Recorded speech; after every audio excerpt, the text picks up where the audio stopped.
জাতীয় ক্রীড়া পরিষদের অর্থায়নে ২০১৪ সালের শেষের দিকে সিলেটের বিভাগীয় ক্রীড়া কমপ্লেক্সে নির্মাণ করা হয় এই সুইমিং পুলটি। প্রায় ২৫ কোটি টাকায় নির্মিত সিলেট বিভাগীয় ক্রীড়া কমপ্লেক্সের অন্যতম আকর্ষণীয় স্থান ছিল আধুনিক সুইমিং পুল। কিন্তু নির্মাণের কয়েক বছরের মধ্যেই এটি আজ দৃশ্যমান এক ভুতুড়ে স্থাপনায় পরিণত হয়েছে।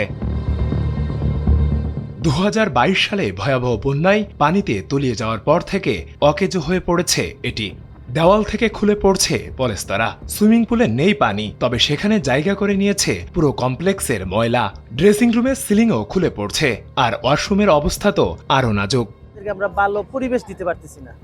যে উদ্যোগ নিয়ে আমরা সামনে এগিয়ে যাবো, যে প্লেয়ার তৈরি করার জন্য যে উপযুক্ত পরিবেশ, সেটা আমরা দিতে পারছি না। যেটা আপনি বললেন, এখানে জিমনেশিয়ামের অবস্থাটা খুবই বাজে অবস্থা, সুইমিং পুলের অবস্থা খুবই বাজে। আপনি এই ভিতরে ইনডোরে গেলে দেখবেন এখানে বসার মতো জায়গা নাই, যেগুলাতে কোনোভাবেই এই প্লেয়াররা তার যে সুন্দর পরিবেশে নিজের ইচ্ছা মতো খেলবে। এই বছর আমরা খুব দ্রুত চাই এগুলো সংস্কার হোক। যে কিছুক্ষণ আগে আমি ওয়াশরুমে গেলাম, ওয়াশরুমের অবস্থা খুবই বাজে অবস্থা।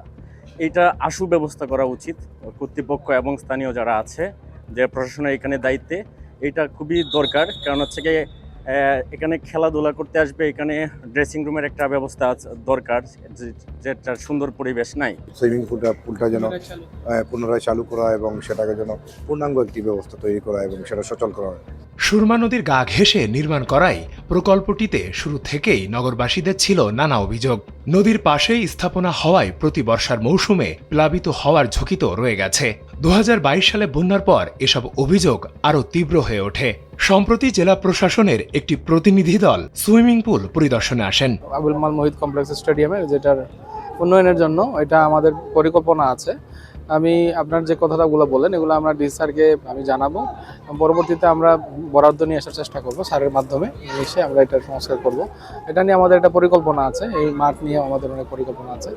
এটা আমি ডি স্যারকে আমি জানাবো। হ্যাঁ, আপনি যেটা বললেন এটা জানাই, পরবর্তীতে বরাদ্দ আসলে আমরা এটা সংস্কার দেওয়ার ব্যবস্থা করব। ২৫ কোটি টাকার এই ক্রীড়া কমপ্লেক্স একসময় ছিল সিলেটের ক্রীড়াঙ্গনের নতুন সম্ভাবনার প্রতীক, কিন্তু আজ তা রূপ নিয়েছে অব্যবস্থাপনা ও অনিয়মের উদাহরণে। প্রশাসন দ্রুত ব্যবস্থা না নিলে কোটি টাকার এই বিনিয়োগ পুরোপুরি নষ্ট হয়ে যেতে পারে, এমন আশঙ্কাই করছেন স্থানীয়রা।